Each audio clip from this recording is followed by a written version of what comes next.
Today's episode of The Read Pile is brought to you by Audible.com. Get a free audiobook download and a 30-day free trial at www.audibletrial.com/nerdupmedia. Over 150,000 titles to choose from for your iPhone, Android, Kindle, or MP3 player. I'm Elle, and I like to eat whole bags of gummy bears. And I am the sus man, Rick Sussman, and I actually enjoy whole bears. And you are watching The Read Pile. It's the week of August 12th, and here's some comic book news you can use. Okay. So not really comic book news.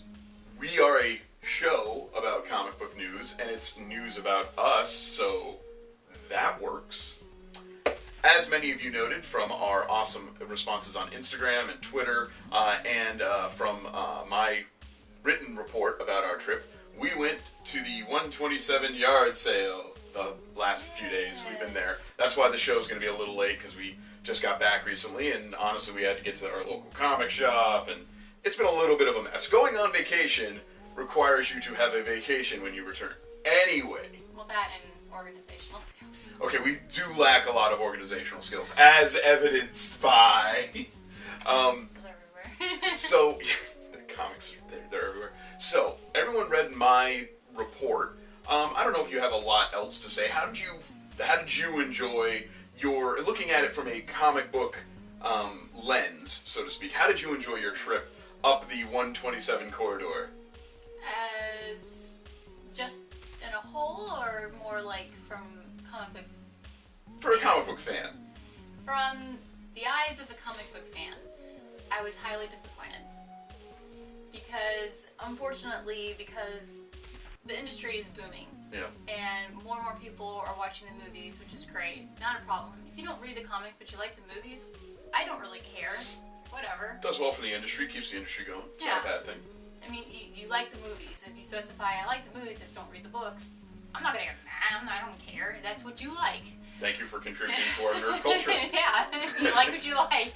I like what I like. You like what you like. All right, there you go. But the idea is when you put that into play, and then you have a lot of people are starting to get into collecting stuff, and people that don't really want to be the collector and collect for themselves, they just want to make money. That's off the of it. Speculator market. Yes. That's what upsets me, because then people like Rick and I, we go and we try to see if we can find some cool stuff, and these people that don't actually collect but think they have gold try to sell you a book that is worth nothing for like $20, and when you try to offer something else, they get insulted. Politely explain that they might be a little off with their estimation of the value of their book. And they are just very rude about it, and all you can do is say, you know what, thank you for your time, we're going this way. And so that's a little upsetting. It's like, well, if you're going to get into collecting and selling, cool, whatever, I need to be able to buy from people, so we need people to be doing this. And share your collections, but be knowledgeable. Don't just look at eBay and assume that's it. Look into what you want to get. If that's the business you want to be in. I would say this. Or if you're going to be doing a yard sale, perhaps have yard sale prices. Well, there's that too. Thank you, Buster. Also, on top of it all, it was a little rainy. So I'm just going to add to this because this is me. I'm negative.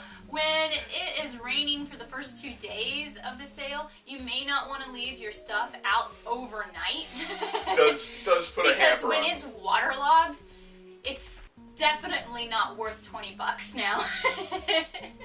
Waterlogged comics don't go for even a if lot. it was, now it's soaked in water. Even though you put it in not a bag and board, but a plastic sleeve that you put a book report in. It's something. It's not even sealed up. Like, there is no hope for this thing. Okay. Well, let me ask. Would you go to the 127 again? I think now that I have an idea of what the setup is and what to expect, and then I think I would like to. I think if we were a little more organized about where exactly we want to go. You could have just stopped at if we were more organized. Yeah, just have it planned out, know exactly what we're looking for. I mean, we kind of showed up thinking, we just want to see what there is. Yeah, it was a pretty cool experience. We're gonna check it out, and we're just gonna check out everything and everybody, and now we know what to expect. And I'm sure it's just going to continue to grow and get bigger, so it's going to be a little different every year. But okay, well, cool. I mean, there were disappointments. It's not exactly what we were expecting because we've never been before. You can't. There's no matter what you're expecting, you're going to be surprised. So, oh well. All right.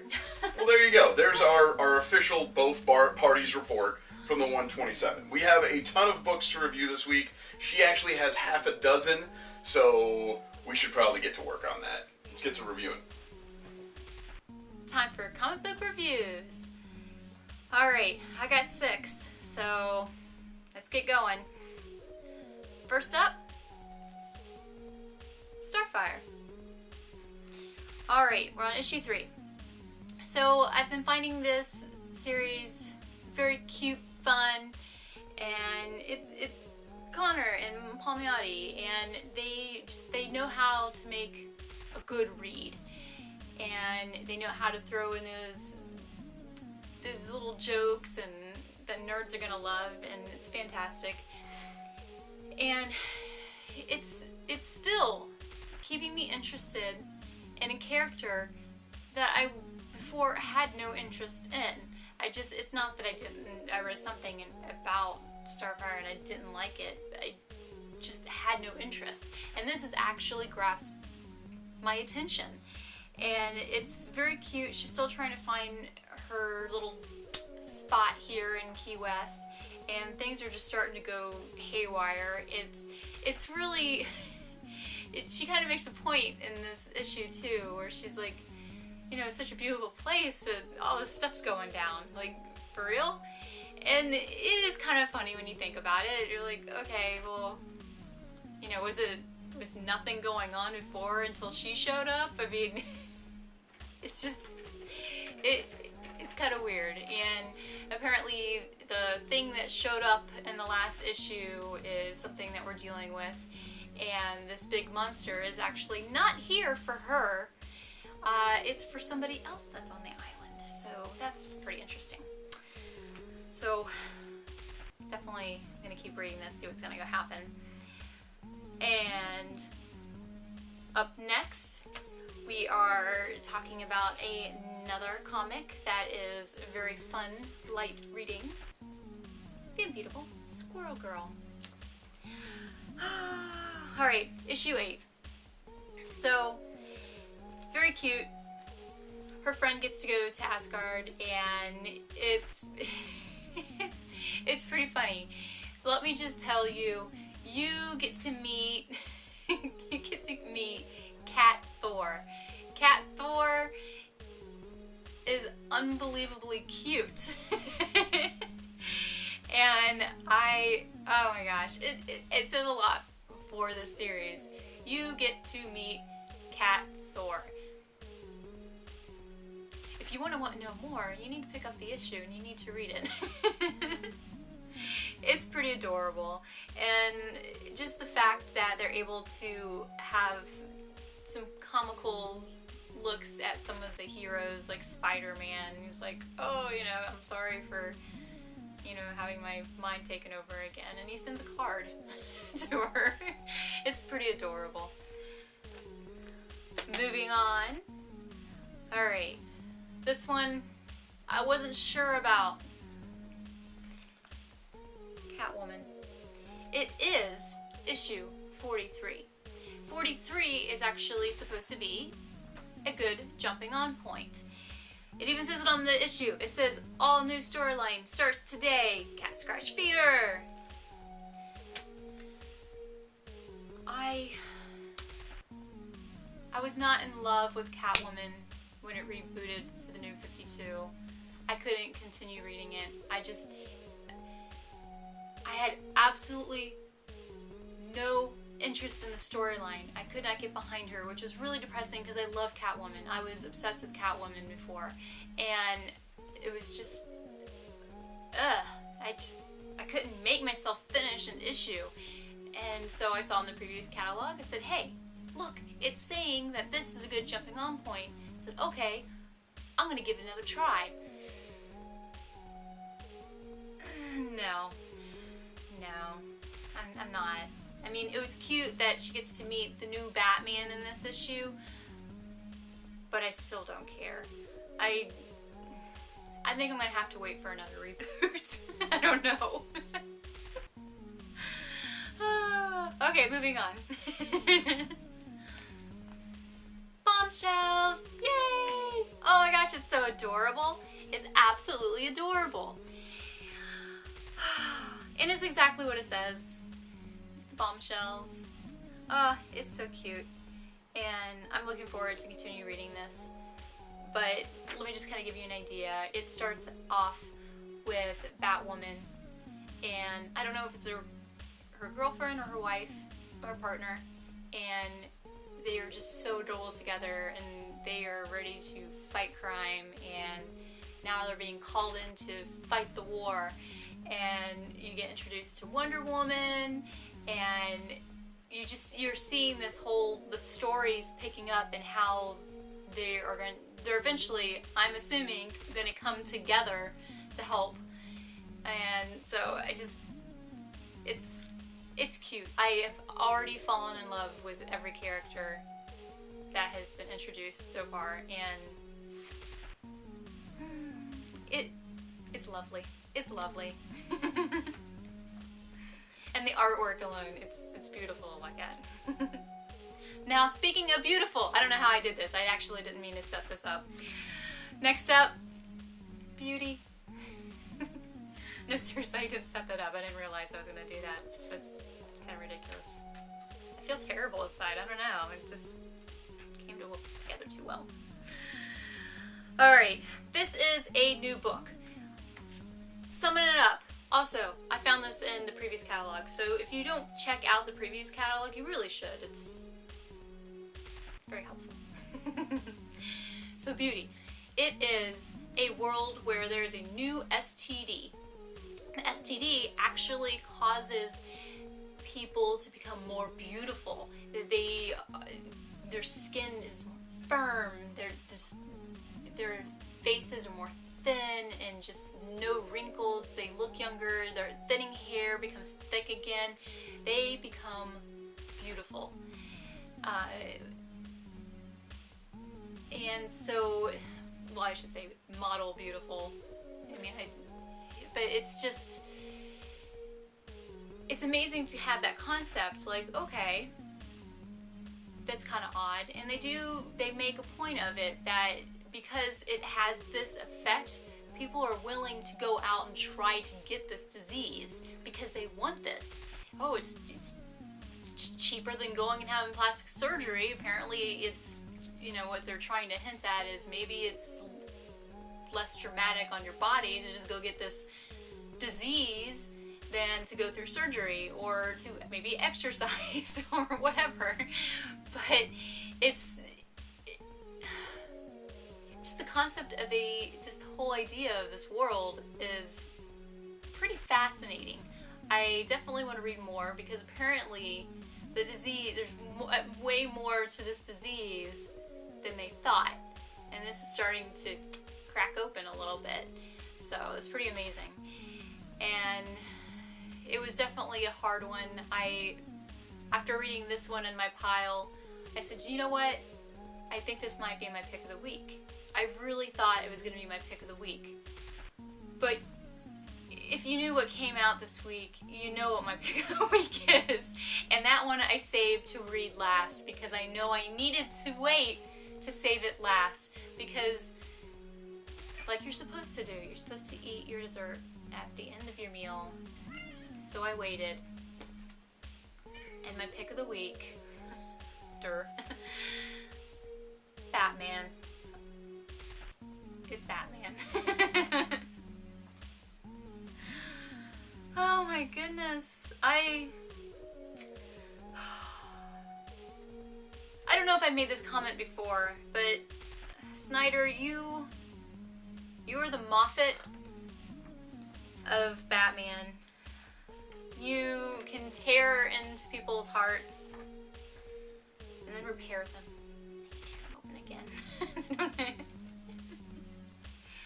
You actually make people cry when they're reading your comic for good reasons. Because if you're a Batman fan, you know, you've become attached to this character. Not just Batman, but Bruce Wayne and everybody that's close to him. You've become attached. You've followed them, feels like forever, you know, through different storylines, and this storyline has really made an attachment, and it's just quite amazing. I mean, no spoiler, if you've been reading, you know Bruce Wayne is back. The question is, how is he back? It's explained in this issue, and how it's explained, you cannot get upset with it. It's almost simple. I want to say, I mean, in the real world, no, it's not simple. It's very complicated. But in the world of Batman, it's very simply explained. And you accept the story with no question. You say, okay, I believe you. Yes, okay. And you take it. But it leaves you empty inside too, because you get very, very sad all of a sudden. You said, okay, he's back. And you're not just saying, and the reason I say, who is he? You need to read this issue to find out why I'm saying that. Because yes, it is Bruce Wayne. It's insane. It is absolutely insane and so perfectly written.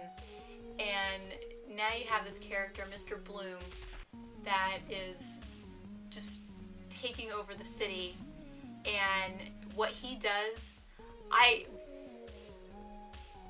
it's already on the internet, I'm gonna say it. Did he really kill him? I'm not gonna say who, you need to read the book. Maybe that hasn't been spoiled for you yet. But did he really? There's somebody that is involved, a main villain.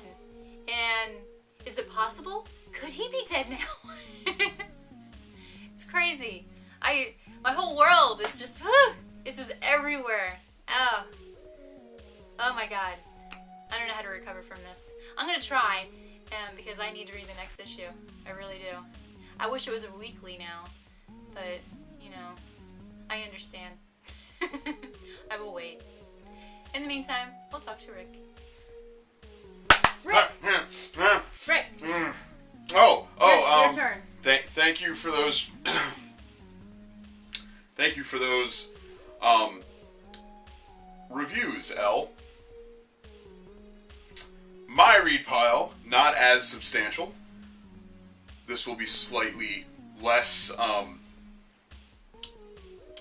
enthusiastic. Don't look at me like that. You did well. We're all very proud of you. Okay, let's review some comics before I get slapped. First things first, Mercury Heat. This is issue 2 of the latest Kieran Gillen offering.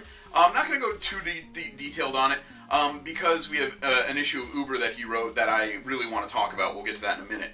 But it's a fine second issue. We went really hardcore in the first issue, and of course the free comic book day issue. So issue 2 being a little quiet is expected, and certainly there's nothing wrong with it. It's not going off the read pile or anything like that. It still had a lot of nice hyper-violence, which I'm a big fan of, but it just served its purpose. It's issue 2. It's like, okay, we're moving through the story. Meanwhile, let's talk about Drifter. I am really enjoying the second arc of Drifter. It's sort of moving away from the whole dust punk scene that we had set up in the first arc, and moving more towards a more traditional sci-fi kind of book. And I'm super cool with that and super excited. I love the art that is in this book. It's growing on me the way Rasputin grew on me. It's almost as much fun to look at as it is to read. And I really enjoy Drifter. If you're not checking it out, you ought to. Let's talk about Justice League Gods and Monsters issue number 1. Now, we know that we've had one-shots. I reviewed 2 of them, and Elle kind of reviewed Wonder Woman. Anyway, this was a very heavy book, both in concept and in execution. There's a lot to read here, and there's a lot of information being given to you. We are setting up a new world, and I don't know if it's going to be an ongoing or not. I really don't. I hope it is, because I like Elseworlds. I really love them, actually. And this is an Elseworld story that may even be an ongoing that I think is really cool. I'm hoping that's what we get out of this. We're getting so many different takes on so many different characters, and I'm really enjoying the hell out of it. So, theoretically, we've had the movie, we've had the shorts, and we've had the 3 one-shots all leading into this issue. I couldn't be more happier. DeMatteis is doing such a great job with this, with Bruce Timm backing him up. What could go wrong? And it's been great. I mean, I guess Wonder Woman wasn't up to somebody's standard, but whatever. That's not. Whatever. Moving on. Uber number 27. As I mentioned, I was very excited to talk to you about this. This is the end of this book, of this arc, of this first volume of Uber. This has been one of my favorite books of all time, period. Just because it's written in such a way that it's a historically accurate retelling of a history that never happened. It's not about heroes, it's not about villains, it's not about good, it's not about bad, it's not about any of those things. It's about sometimes in war things happen, and this is what's going on. And I cannot get enough Uber. I'm very disappointed I will not see another issue until 2016. That sucks, but I get it. Gillen obviously is working on tons of other stuff right now. Wicked and Divine, Mercury Heat, all the stuff for Marvel that we already know about and talk about. That's cool. That's just disappointing. But man, that was a dynamite last issue and a hell of a cliffhanger. But it is not my pick of the week. Let's get the gimmick. There we are. Pick of the week is ready to go. And once again, it's Swords of Sorrow. Oh, God. Okay, alright. I know what you're saying. Oh, Rick, it's another Gail Simone book. Ah, shut up. This is awesome. I read this book, and I just couldn't stop smiling. Some people read Unbeatable Squirrel Girl and have the same reaction. Well, I love Swords of Sorrow so much, and it's just because I don't know these characters. I have no idea who Masquerade is, and I read it, I want to know more about her. Plus, the characters understand that they are in a really weird situation. Like, they get it. Like, they understand. It's like tongue-in-cheek. It's so well done, and the art is so great. I don't know if I've had more fun reading a massive crossover book like this ever. It's been such a treat to have this. I get 2 more issues, and I'm very excited about that. Plus, I love the idea that the main hero is a fairy tale main villain, kind of. I love that. That's great. I cannot recommend Swords of Sorrow enough. If you're not reading the single issues, you gotta check out the trade. Remember, we got 2 more issues to go. But when you make me care like this, oh, Gail, you know how to make me fall in love. And I thank you. She's mine. Well, my pick of the week. For you, our loyal followers of The Read Pile, we have an awesome offer from Audible.com. Audible is offering a free audiobook download with a free 30-day trial to give you the opportunity to check out their awesome service. You can download some really great books like The Hobbit, the unabridged version from Tolkien. You can download Divergent, Lean In, lots of great stuff to check out. To download your free audiobook today, go to audibletrial.com/nerdupmedia. Again, that's audibletrial.com/nerdupmedia for your free audiobook. That's this week for The Read Pile. What's up? Well, I wanted to give a shout out to all my friends at NXT. The mayor of NXT was unable to attend the most recent tapings yet again. I realize I'm a poor mayor at this point, but I have a lot of friends who are looking for me, and I wanted to say thank you guys. They follow us on the Twitters, they retweet us, they talk to us. So thank you. I should be at the next event, but also that might fall in with a possible situation where I have to be a best man somewhere. So we'll see how that works out, but I'd like to go to the next taping, if at all possible. So thank you, NXT family. Is there anything else you wanted to say? Not really. Fair enough. Well, we'll see you guys next week at our regular time.